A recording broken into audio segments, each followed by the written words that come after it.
लिखा है ये ही तेरे भाग में, तेरा जीवन रहे आग में, सूरज रे जलते रहना। अप्रैल 2021 आते आते हम वायरस और लॉकडाउन से हताश हो चुके थे। महामारी को भारत में प्रवेश किए 1 साल से अधिक हो गया था। अत्यंत सावधानी से हम वायरस से बचने का भरसक प्रयास कर रहे थे। घर में काम करने आने वाली सहायक को हमने वेतन के साथ कई महीनों का अवकाश दे दिया था। मासिक वेतन हम उसे पहुंचा देते थे। मैं बाहर से चंद आवश्यक वस्तुएं ही ला रहा था। इसमें दवाइयां और सब्जी, दूध इत्यादि वस्तुएं ही थी, वो भी हफ्ते में सिर्फ 2 बार, वो भी घर आकर तरीके से अल्कोहल से सैनिटाइज होती थी, फिर धुलती थी, फिर सुखाकर इस्तेमाल में लाया जाता था। बाजार से आकर मैं अपने कपड़े धुलाई मशीन में डालता और सीधा साबुन से नहाने स्नान घर में घुस जाता था।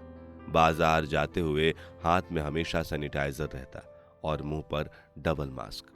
हम सब घर के भीतर ही बंद हो गए थे 1 साल से।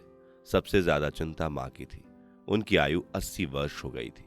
वायरस उन्हें पकड़ता तो बहुत नुकसान पहुंचा सकता था। उन्हें हम उनके कमरे से बाहर बालकनी पर भी नहीं जाने देते थे। इस सब के बावजूद भी सब संतुष्ट थे।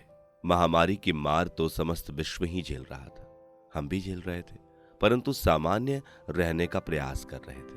हम सरकार और स्वास्थ्य संस्थाओं द्वारा बताई गई प्रत्येक सलाह को मान रहे थे। मैं अपने जनवरी 2020 की श्रीलंका की यात्रा के किस्से बच्चों और प्रभा को सुनाता।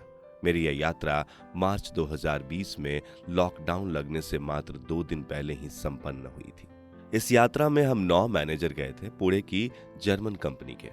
उद्देश्य था सभी विभागों का आपस में तालमेल बेहतर हो, इसलिए उनके मैनेजर को एक साथ कहीं दूर घूमने जाना चाहिए। श्रीलंका की भूमि मुझे बहुत अच्छी लगी थी। भूमध्य रेखा के इतने कम अक्षांश के पास मैं पहली बार गया था। बाकी तो सब ठंडे देशों की यात्रा की थी। श्रीलंका मेरे लिए रामायण का देश पहले था और उसके बाद क्रिकेट का देश था। जयसूर्या, अर्जुन रणतुंगा, मुरलीधरन का देश था, रावण का देश था। जैसे मैंने सोचा था उससे बेहतर पाया। बहुत कम जनसंख्या, उसमें भी कम ऑटोमोबाइल। श्रीलंका में क्योंकि चाय और कपास की बड़े पैमाने पर खेती होती है, तो वहां ऑटोमोबाइल पर सख्ती है। वाहनों के प्रदूषण से इस प्रकार की फसलों को नुकसान हो सकता है। वाहन खरीदने पर टैक्स बहुत ज्यादा है ताकि लोग वाहन खरीदकर प्रदूषण ना फैलाएं। हम कोलंबो, कैंडी, बंटोटा सब जगह घूमे।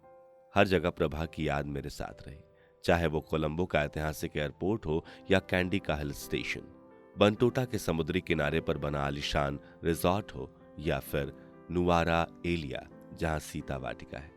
मुझे श्रीलंका में प्रभा की बहुत याद आती रही।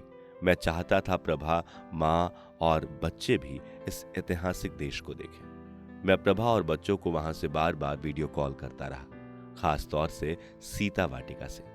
मैं अप्रैल 2021 में सोच रहा था कि 1-2 साल में जब महामारी का प्रकोप समाप्त हो जाएगा तो हम सब श्रीलंका घूमने जाएंगे। अब यहाँ रुक रुक कर एक सवाल उठता है कि क्या विवाह के 2 दशकों के बाद कोई अपनी पत्नी को प्रेमिका समझ सकता है? शायद मैं गलत लिख गया।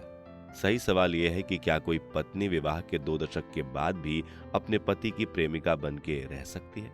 मुझे लगता है अनगिनत दंपति ऐसे होंगे जो एक मित्रता का रिश्ता रखते हैं। वे दंपति एक दूसरे के लिए प्रेमी प्रेमिका से भी बड़ा रिश्ता रखते हैं, सच्चे मित्र का रिश्ता। प्रभा निश्चित ही उनमें से एक थी। बातें तो हम जुबान से अधिक करते ही नहीं थे।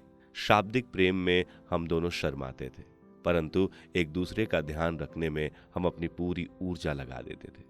जीवन संघर्ष शुरुआत से ही साथ चल रहा था।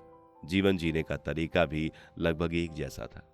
किसी आस पड़ोस या रिश्तेदार का विवेचन करने की हम दोनों की ना तो इच्छा थी ना आदत। प्रभा एक आदर्श पत्नी थी, परंतु उससे भी पहले एक आदर्श इंसान थी। इस बात से मुझे विवाह के कुछ ही दिन बाद का ही एक किस्सा स्मरण हो आया है। नया नया विवाह हुआ था। हम एक दूसरे को अच्छे से जानने की प्रक्रिया में थे। मैंने एक रात प्रभा से कहा, तुम मेरी अच्छी पत्नी ना बन पाई तो कोई गिला ना होगा मुझे, परंतु तुम यदि एक अच्छे इंसान ना बन पाई तो मुझे बहुत बुरा लगेगा। उसने बड़े ध्यान से सुना, कहा कुछ नहीं। शीघ्र ही मुझे समझ आ गया कि ये मेरे जीवन का सबसे अधिक मूर्खतापूर्ण वाक्य था। थोड़ा साहित्य पढ़कर मैं अपने आप को ज्ञानी समझता था। प्रभा जन्म से ही धैर्यपूर्ण और ज्ञानवान थी। अगले कुछ ही वर्षों में मुझे साफ हो गया कि ऐसा वाक्य प्रभा का मुझसे कहना बेहतर होता, ना कि मेरा प्रभा को। उसमें एक अच्छे इंसान के सभी गुण पूरी तरह से समाये हुए थे। सदा मुस्कुराता चेहरा, हर किसी का हंसते हुए स्वागत, किसी की बुराई न करना, सादा पहनावा, ऊंची सोच, किसी को खाली पेट घर से न जाने देना, सबकी समस्याओं को ध्यान से सुनना, कभी क्रोधित ना होना, आत्म केंद्रित ना होकर सबके बारे में सोचना। उसको कोई बात अच्छी नहीं लगती तो वो सिर्फ गंभीर चेहरा बना लेती। मैं और माँ तुरंत उसकी बात समझ जाते और उसे बहला लेते। मैं और माँ दोनों ही प्रभा को उदास नहीं देख सकते थे। कर्मयोगी थी वह, दूसरों का दर्द अपना दर्द समझती थी। घर से बाहर जाना उससे अधिक पसंद नहीं था, परंतु तब भी आस पड़ोस में उसकी पूछ थी। लोग अपनी समस्याएं लेकर उसके पास घर चले आया करते थे। उसका मुस्कुराता चेहरा और उसकी मीठी आवाज ही शायद उनका आधा दुख हर लेती थी। ऐसे सुलझे हुए इंसान ठहरे शांत पानी के समान होते हैं, अंदर से गहरे, विचारशील। तू प्यार का सागर है, तेरी एक बूंद के प्यासे हम।